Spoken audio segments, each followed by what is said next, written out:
It has indeed been a turbulent start of COP29 with the diplomatic fallout between the host country and France, and also with Argentina pulling back its delegation. But none of this really affects the challenge we have and the fact that we are threatening to transgress even more of the planetary boundaries. And this is what we're going to talk about in this session. Exponential transition plans for net zero business is brought to you by this Exponential Roadmap initiative in this session. And these plans, they imagine a world which we have not broken any more planetary boundaries, and in a world where humans and also businesses still can thrive. So we'll talk about how transition plans can guide us and guide companies in their transformation towards a business that is compatible with this net zero operating space that we need to focus on. But before we move on into a panel discussion, let's look at how dangerously close we are to transgressing more planetary boundaries. This is a reminder that science shows that there are 9 systems and processes that are called the planetary boundaries. And they, of course, contribute to the state of balance that the planet needs to be in to support its functions. So let's now turn to Anders Leverman. He's professor for climate dynamics at the Potsdam Institute for Impact Research. So wonderful to have you join us. Yes, hello. How are you today? I'm fine, thank you. Excellent. So Anders, please tell us, what is the state of our planet's health? Well, we have, as you mentioned, 9 planetary boundaries that we have identified and that we are transgressing at a rapid speed. 6 of these have been transgressed already, and one of them is the climate system. Now, the climate system is complex, and we are very often focusing on the tipping points of the climate system, which are large-scale regions and processes that if we bring them to a tipping point, they will change their quality dramatically. For example, the Greenland ice sheet, the Antarctic ice sheet, and especially the Western Arctic ice sheet, but also parts of the Eastern Arctic ice sheets, the Amazon rainforest, and so on and so forth. We will be seeing a complete melt of the Arctic ice in summer in about 20 years. Coral reefs are dying everywhere on the planet, but the big important thing, especially for businesses, are the weather extremes. We see from the statistics as weather extremes increase exponentially. We understand this statistically, but also physically. If you consider the bell curve of, for example, the heat in a specific region or country, then you can imagine that if you increase the temperature by only a little bit, the bell curve shifts, and the extremes at the end of the heat side of this curve increase quadratic exponentially. We've seen this in Europe. We've seen this everywhere on the planet. So we understand the mechanism behind this exponential growth. With respect to floods, we've just seen tremendous floods in Spain, but over the last summer there have been floods in Brazil and all around the planet, really.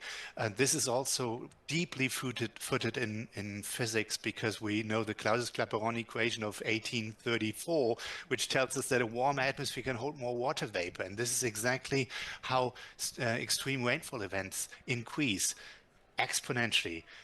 7% more intense for every degree of warming, 17% more frequent for every degree of warming, which means that we have just seen about 1.5 degrees of global warming worldwide, which means that on land this has been basically double, which means that 17% per degree of warming translates into 60% higher frequency of extreme rainfall events. And this is what we see everywhere on the planet. The jet stream is meandering more and more and is causing more dynamic extreme events all around the planet. And this kind of fireworks will bring our societies, our economies to the verge of collapse. And this is not a physical tipping point, but a societal one, the one that we have to worry about most. Thank you very much, Anders. So in terms of cost, you mentioned this, in terms of cost, if we look at the business perspective, if we stay on this trajectory, what will this cost by the turn of the century? Um, because of the inertia in the climate system, uh, we have um, we have basically locked in the temperature evolution of the next 20 years. This is depressing, but it doesn't mean that we can't do anything. We're not allowed to do, we're not allowed to stop doing something, obviously, because whatever happens after the 20 years is in our hands right now. And since carbon dioxide that is coming from fossil fuels, from oil, gas, and coal, is staying in the atmosphere for basically for forever, that means we can only stabilize the temperature of the planet if we go to zero carbon emissions. Now, if we don't do that, we'll increase the pressure on the economy. It's not the only impact of climate change. Obviously, we have enormous impacts on nature and society and human well-being beyond the economic costs. But recent studies, starting from Stanford University studies in 2015, but then we have added a few in Nature in the last 2 years, have shown that in the past, weather changes, that is temperature variability, but also just annually higher temperatures, the annually higher rainfall, more rainy days, more extreme rainfall events, but also deviations of the rainfall from what we are used to in a season. All of these have impacts on the economic growth. And that is different from the disruption that we see when extreme weather events destroy something. In rich countries, this destruction is then being repaired and is generally or very often a positive signal in the GDP. As perverted as this might be, this is the way we measure economic activity.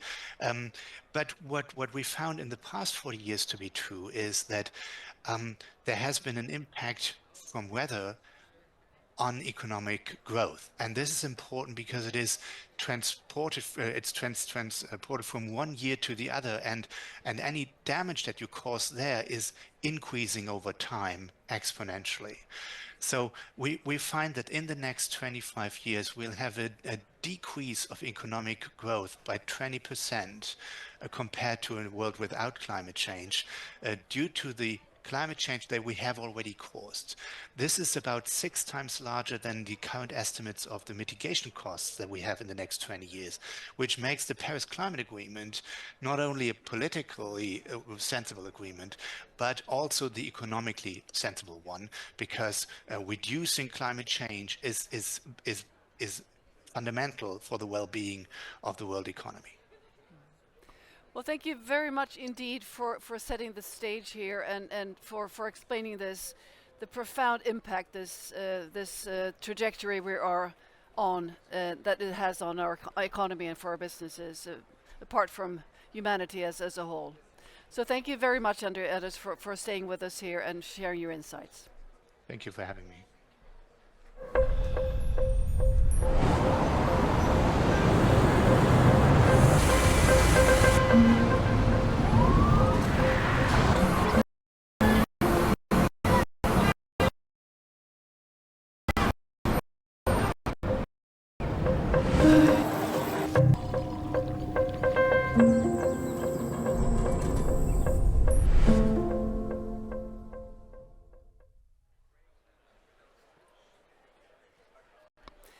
Now it's my pleasure to move into a panel and introduce the first speakers here that are in the studio with me.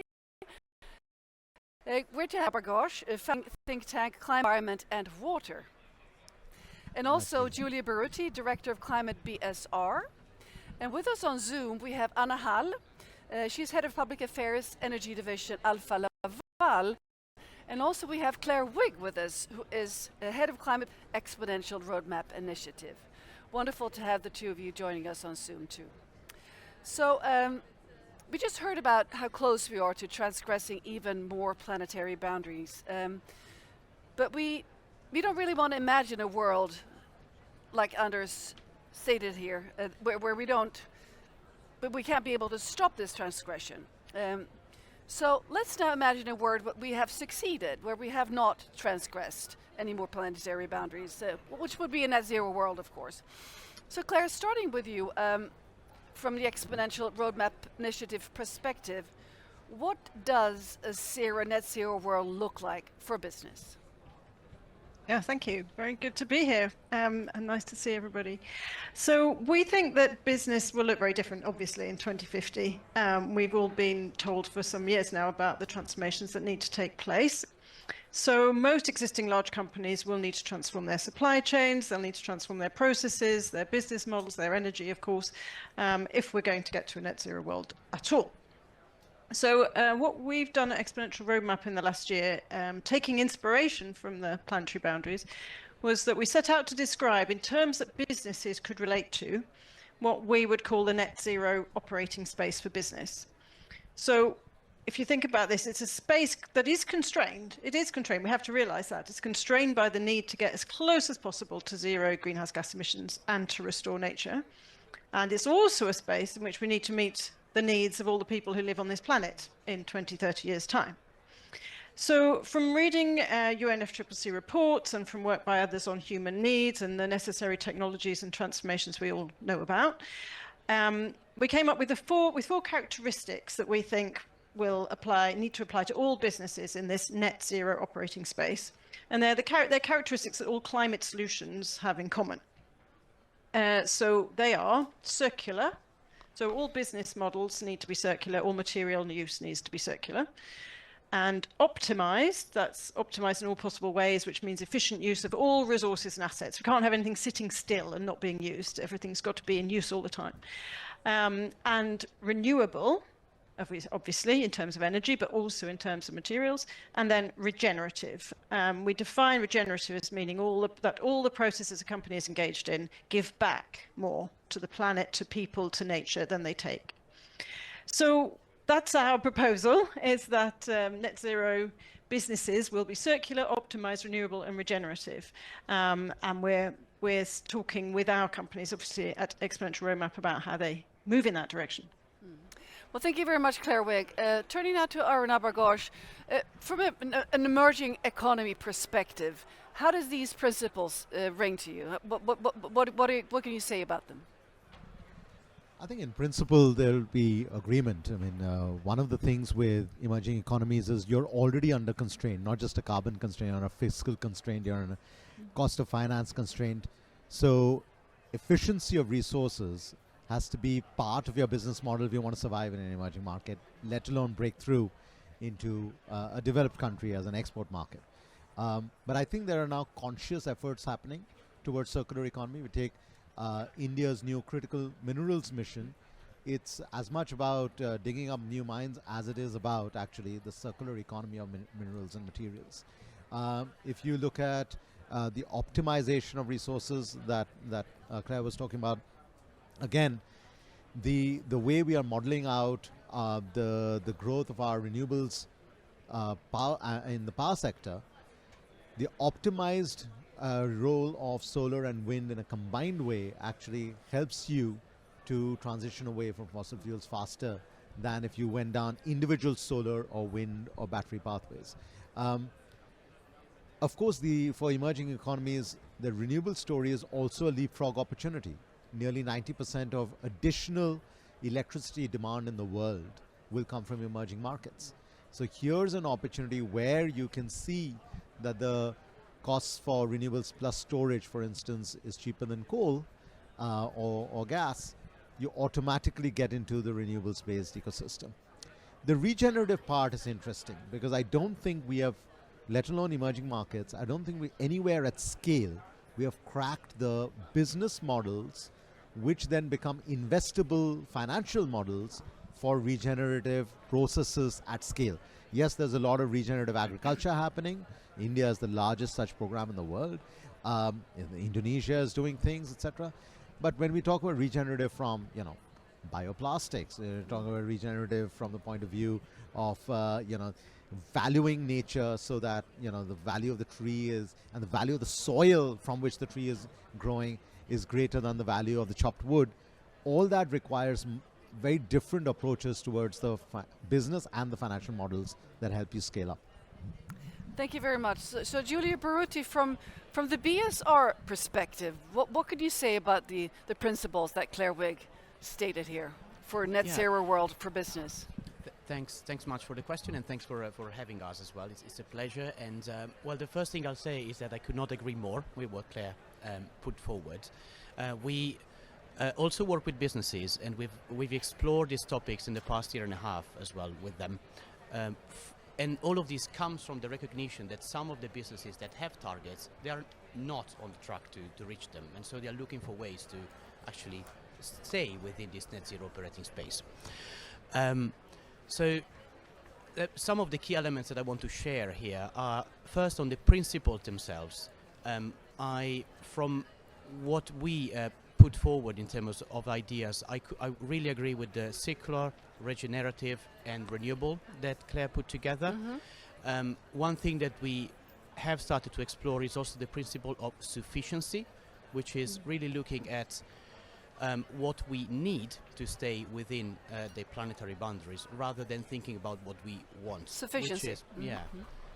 So that's one. And the other one is, to me, the just transition principle to us should stay really at the core. There are just transition implications of changing business models, for example. One very concrete example, in a couple of years ago, we did a study on the apparel supply chain and the implication of moving to circularity there in terms of social impacts. And there are plenty, of course, in terms of jobs losses and things like that. And so we need to embed the principle of the just transition into there. And for us, this is very important. The other two things I want to say is, one, of course, businesses need to shift and transform. They operate within an environment that needs to be enabling. So the importance of policy and how finance thinks about this topic and keeping us within planetary boundaries is fundamental, and we need to think about that. And the other idea that through the conversation we had with companies and the work that we published, we explore is also this idea, which of course is underlying, of the mindset shift. There is no question about that. We need to move from the incremental to the exponential or transformational change, and this is something which maybe sustainability teams within companies understand very well, but it's a very difficult conversation to have within a company with other departments, and so there's a lot to be done in that space as well to achieve that net zero operating space. Thank you very much, Giulio. Turning now to Anna Hall from Alfa Laval. 2050 in a net zero world, I mean, it might sound like it's very far away time-wise, but it's not really. So what good examples can you give from a company perspective to plan ahead and to be able to make this transition? I think planning is, A and O, so to say. I think to reach the net zero 2050 goals, we need to have swift short-term goals as well. So Alfa Laval is determined to be by 2030 already carbon neutral in scope 1 and 2, and have a 50% of carbon emission or emission reduction in scope 3. And then in 2050, net zero in all scopes. And for us, it's super important because then we can do hands-on targets that is actionable here and now.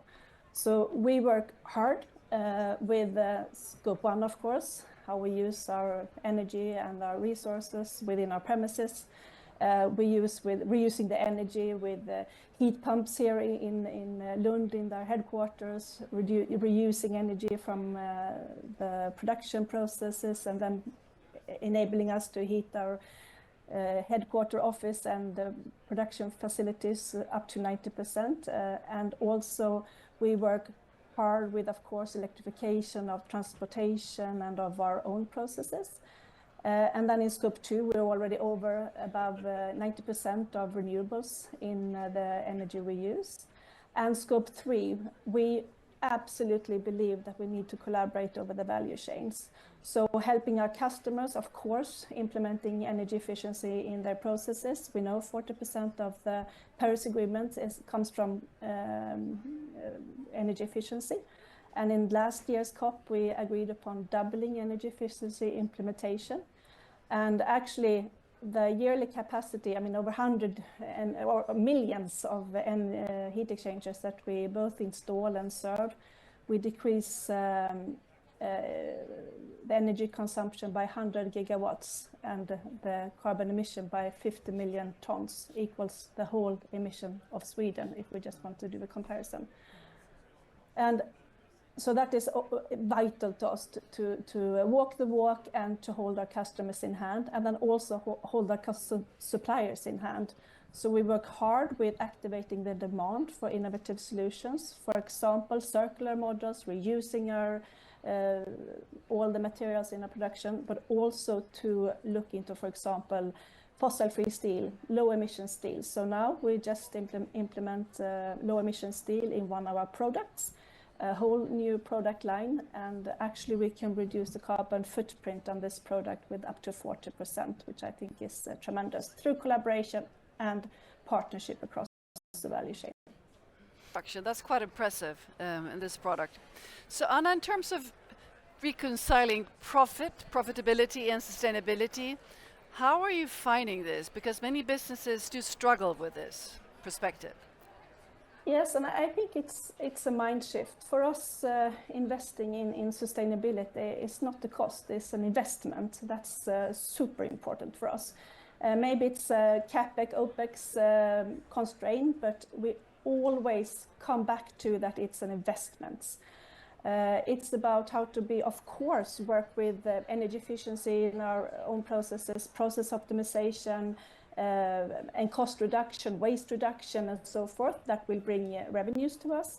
But it's also about competitiveness, profitability, and growth, that we can develop new green solutions for the world that would really make a difference. And I think the only way to actually be a future-proof company, that is to work with the sustainability goals and the green transition and reduce carbon emission. And I also think that the new sustainability reporting, I know a lot of people struggling with it now in Europe, but I think it's very good because it gives us a new language, so we can have transparency and we can actually talk about measurements, and we can compare apples and apples and pears and pears. And I think that is going to be super fruitful for the future, when we actually know what we're talking about, hands-on and swift. Thank you very much, Anna. Arunabha, Ghosh, when it comes to transition plans in the business world, looking at the perspective we're sharing here, how relevant and what's happening in your country, India, when it comes to these transition plans?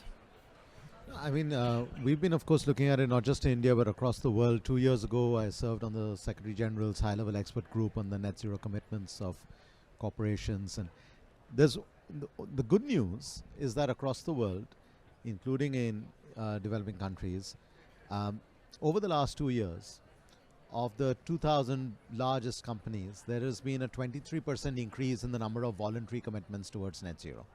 Amongst states and regions, there's been a 28% increase. Among cities, there's an 8% increase.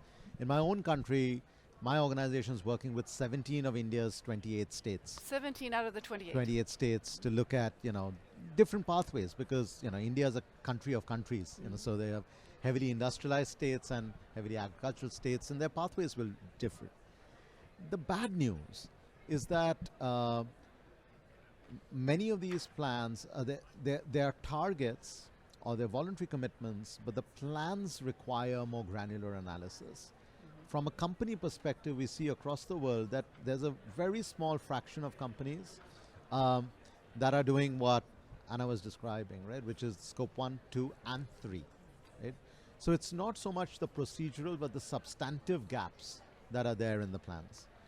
The other challenge, when you look at companies operating in different geographies, is the longer tail of the supply chains, right? So you need the queen bee company to create the demand pull, but the supply chain entities often require access to working capital. They are worried about competitiveness within their clusters, etc. So that's again something that you need to focus on.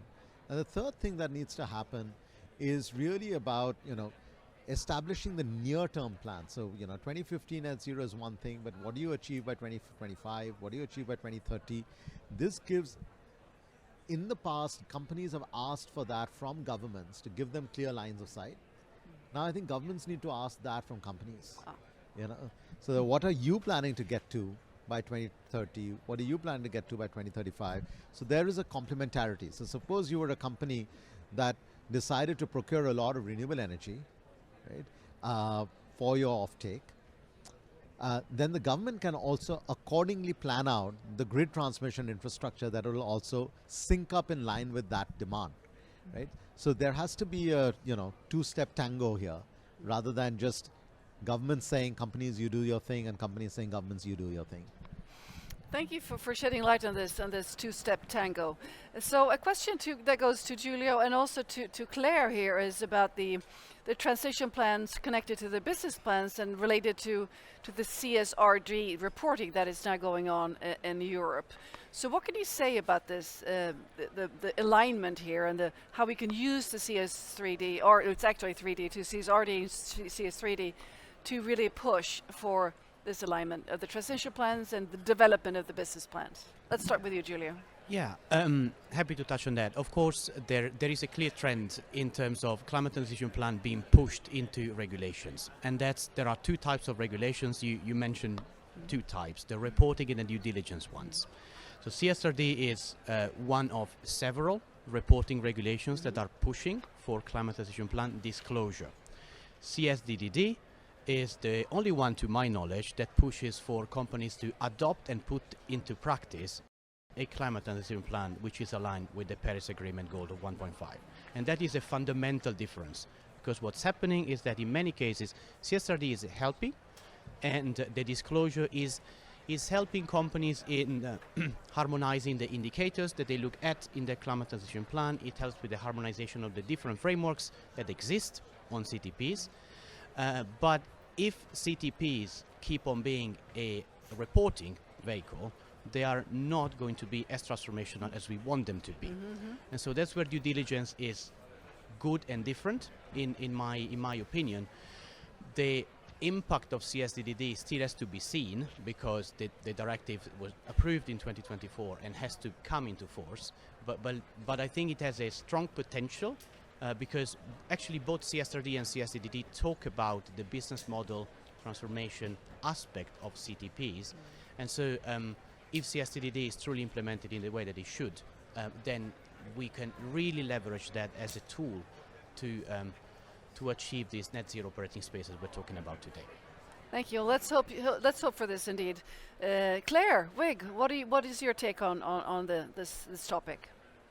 Yeah, well, I completely agree with what Giulio has just said about CSRD, which Anna mentioned as the one that everyone's panicking about, as being a reporting tool. This just states the facts. It doesn't determine the ambition level, and that's where CSDDD comes in, I think, or could come in, as Giulio says. We shall wait and see. I think it's interesting that I did hear from a company on the other side of the Atlantic saying that it was CSDDD they were afraid of, rather than in terms of making them transform. And they felt they had a good motivator to their internally to make a real transformation obvious in their climate transition plan, rather than just a tick box exercise. It was CSDDD that they were talking about. So I think that's very positive. Because what we've learned from companies is that when they work in detail, as a company like Alfa Laval has, on what their transformation could look like, and they work at a granular level, as Arunabha was saying, then transformation happens, or then invention happens. Necessity is the mother of invention. And when you get down to the level of costs and risks and things like that, which all of the business needs to understand, not just the sustainability professionals, then that's where the opportunity comes to actually plan out transformation. Thank you very much, Claire. We've heard from many speakers here about the NDCs that countries ought to deliver next year, and that there also been some demand of companies being more in step with and pushing with the NDCs and going hand in hand. Of course, countries like Brazil and also the UK have announced that they have new target climates, and they've been announcing this already here at the COP.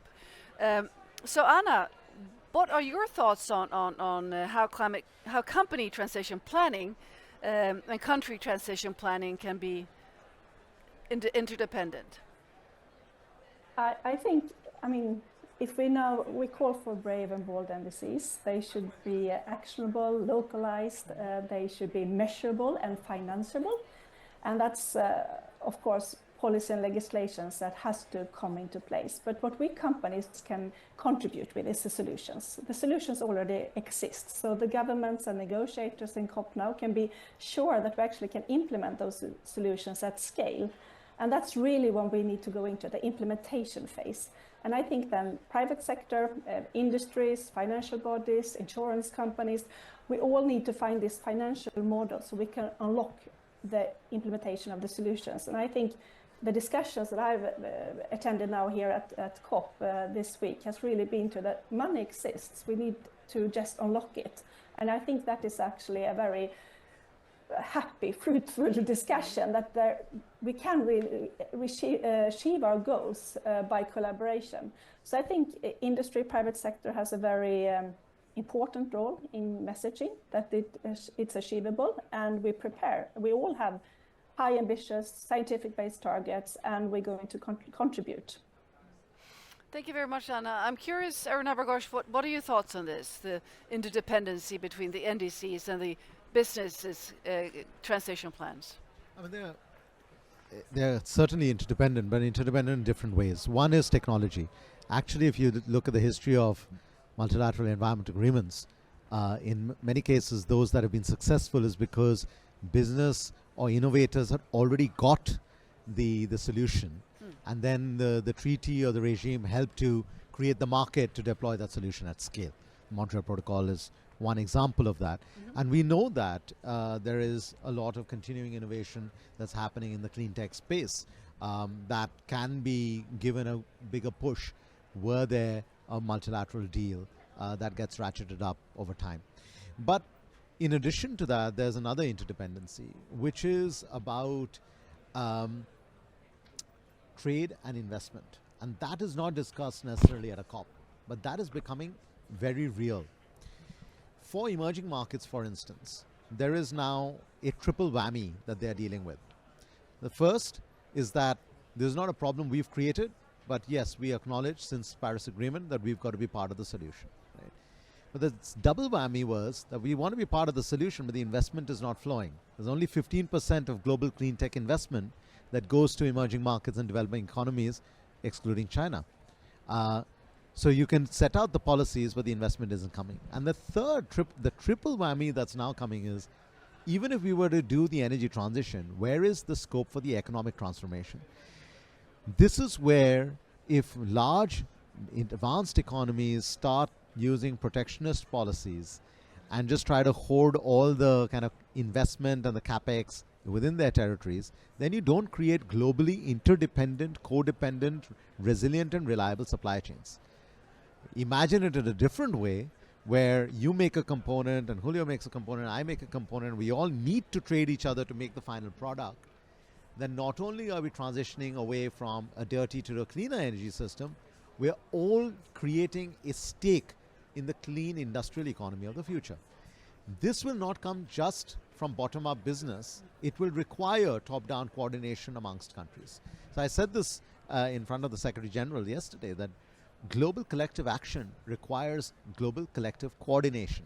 And that's why this interdependency needs to be unpacked between not just business and their national governments, but a level of cross-border trade and investment reimagined.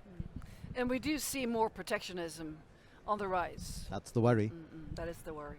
So Giulio and also Claire, in terms of your members in your organizations, your respective organizations, what is your call to action when it comes to this topic of transition plans as a tool for transformation?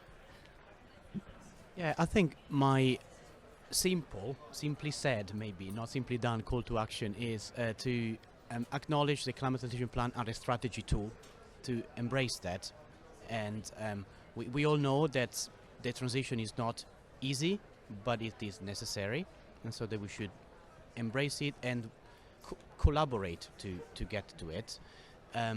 And then my second call to action is really, as I mentioned in the beginning of this one, is really to embrace the concept of the just transition and to make it central into how you deliver transition plans. There is a risk somehow in treating climate transition plans in just climate, whereas we need to acknowledge that there are dependencies with people and with nature impacts, and we need to at least uncover them. Climate transition plan are climate and business strategies, but we need to acknowledge the trade-offs and avoid the negative ones. Thank you, Giulio. Turning now to Claire. What is your call to action to the ERI members? Yes, well, I would put to them Giulio's calls to action as well, and then I'd add one that I briefly touched on before, which is that businesses should ask them the question: how can we meet our climate and nature biodiversity targets, as well as running a profitable business? Because they need to be discussing the details of the financing and finding opportunities. And the other one is related to the discussion of interlinkages with NDCs, and we would call, as I think the report that Arunabha was involved in called for, companies to declare their dependencies, especially on governments, but especially also on colleagues in their sector and supply chain, so that these are revealed. We need them up front so that everyone can see them, everyone can read them, and then people can collaborate to make these changes happen. Thank you very much, Claire. So, Anna, from your perspective, you're already doing this. How do these call to actions ring to you? I think it sounds good. I think we need to we need to really have the sense of urgency. It's 60 months left to 2030, and we need to halve carbon emissions. So, collaboration over the value chain is essential, and also,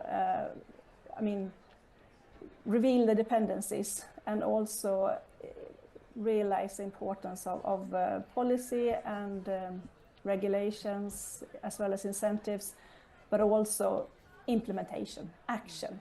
That's what we call for. Thank you very much, Anna. Arunabha, Ghosh, you mentioned the meeting yesterday. I guess you were referring to the roundtable with you and Secretary General. Could you tell us a bit more about this and the call to action again from Brazil to bring more stronger NDCs and transition plans to Belém next year?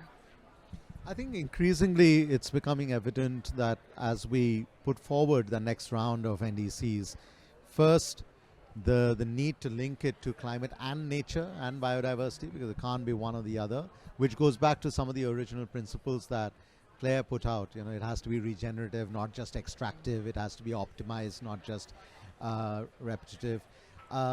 So that's going to be important. But I think the issue of supply chains, industrial policy, energy security, these will inform the confidence with which governments can come forward with raised ambitions.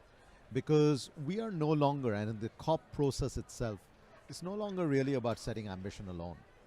It is about converting the ambition into action, but more importantly, in the context of this conversation, converting the action into accelerated action, exponential action. That's not going to happen by raising ambition alone. It's only going to, that inflection point, that S-curve, is not based on more rhetoric.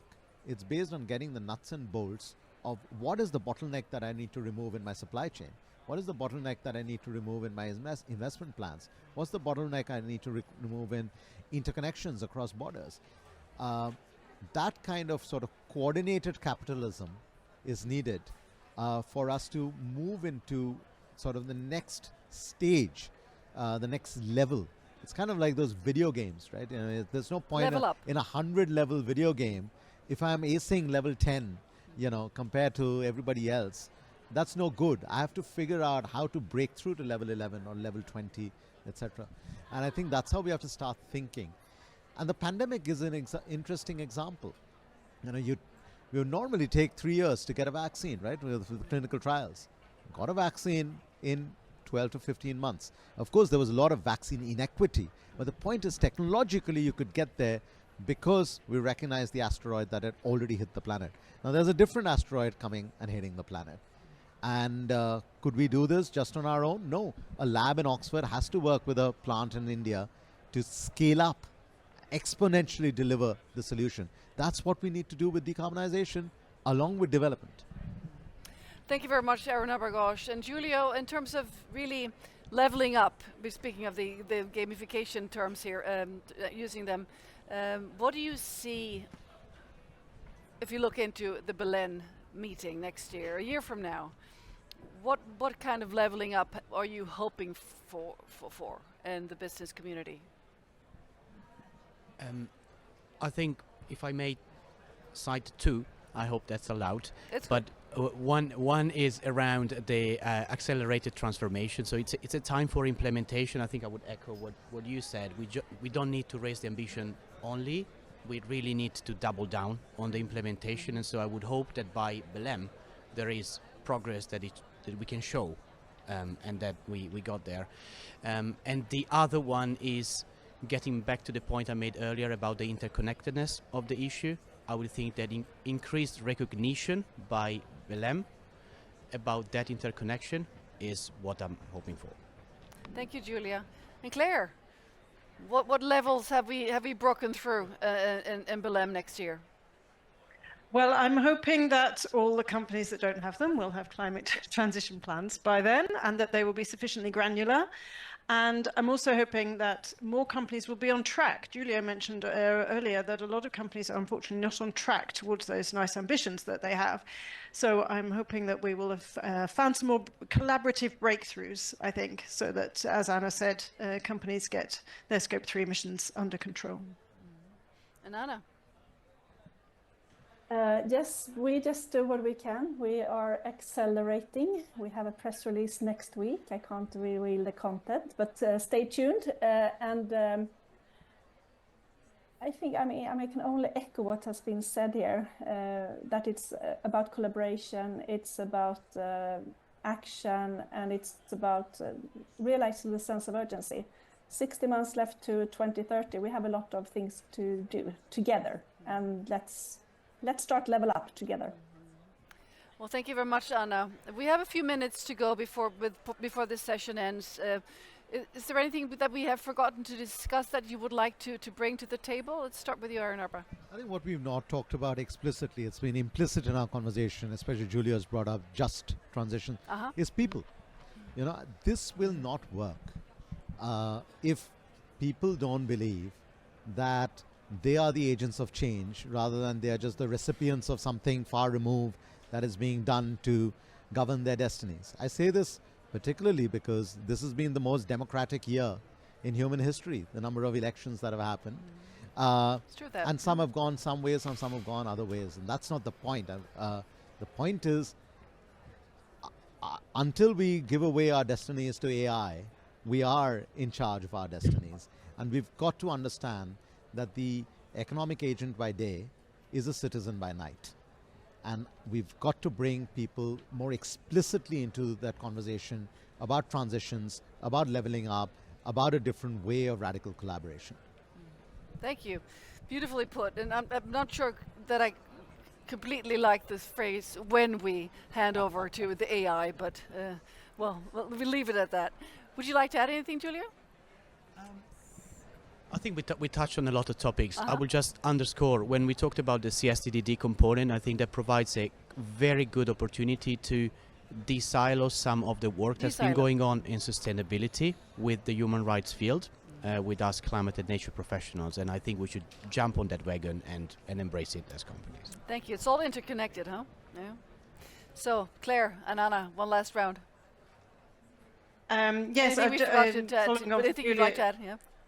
Following on from Giulio there, yes, I've been hearing people talk recently about the way that you can actually find synergies in your actions and strategy, which will deal with different aspects of the sustainable development goals, and therefore come away from this idea that there are trade-offs.